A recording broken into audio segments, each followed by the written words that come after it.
شروع اللہ کا نام لے کر جو بڑا مہربان نہایت رحم والا ہے۔ اللہ کا حکم یعنی عذاب گویا آ ہی پہنچا تو کافروں اس کے لیے جلدی مت کرو، اور یہ لوگ جو اللہ کا شریک بناتے ہیں وہ اس سے پاک اور بالاتر ہے۔ وہی فرشتوں کو پیغام دے کر اپنے حکم سے اپنے بندوں میں سے جس کے پاس چاہتا ہے بھیجتا ہے کہ لوگوں کو بتا دو کہ میرے سوا کوئی معبود نہیں، تو مجھی سے ڈرو۔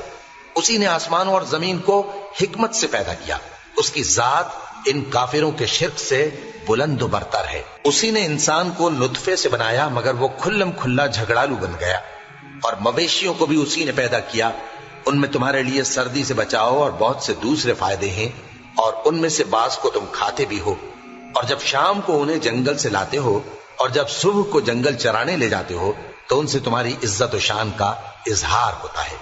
اور دور دراز شہروں میں جہاں تم سخت محنت کے بغیر پہنچ نہیں سکتے وہ تمہارے بوجھ اٹھا کر لے جاتے ہیں۔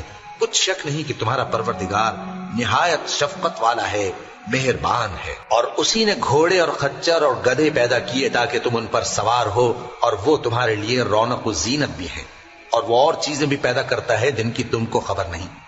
اور سیدھا رستہ تو اللہ تک جا پہنچتا ہے، اور بعض رستے ٹیڑھے ہیں، اور اگر وہ چاہتا تو تم سب کو سیدھے رستے پر چلا دیتا۔ وہی تو ہے جس نے آسمان سے پانی برسایا جسے تم پیتے ہو، اور اس سے درخت بھی شاداب ہوتے ہیں جن میں تم اپنے مویشیوں کو چراتے ہو۔ اسی پانی سے وہ تمہارے لیے کھیتی اور زیتون اور کھجور اور انگور اور دوسرے بے شمار درخت اگاتا ہے، اور ہر طرح کے پھل پیدا کرتا ہے۔ غور کرنے والوں کے لیے اس میں اللہ کی قدرت کی بڑی نشانی ہے۔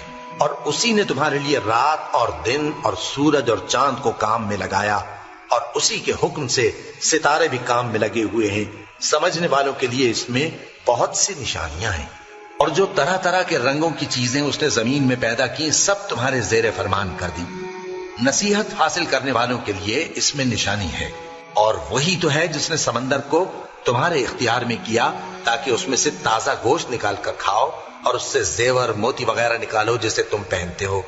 اور تم دیکھتے ہو کہ کشتیاں سمندر میں پانی کو پھاڑتی چلی جاتی ہیں، اور اس لیے بھی سمندر کو تمہارے اختیار میں کیا کہ تم اللہ کا فضل معاش حاصل کرو اور تاکہ اس کا شکر کرو۔ اور اسی نے زمین پر پہاڑ بنا کر رکھ دیے کہ تم کو لے کر کہیں ڈولنے نہ لگے، اور ندیاں اور رستے بنا دیے تاکہ ایک مقام سے دوسرے مقام تک آسانی سے جا سکو، اور رستوں میں نشانات بنا دیے۔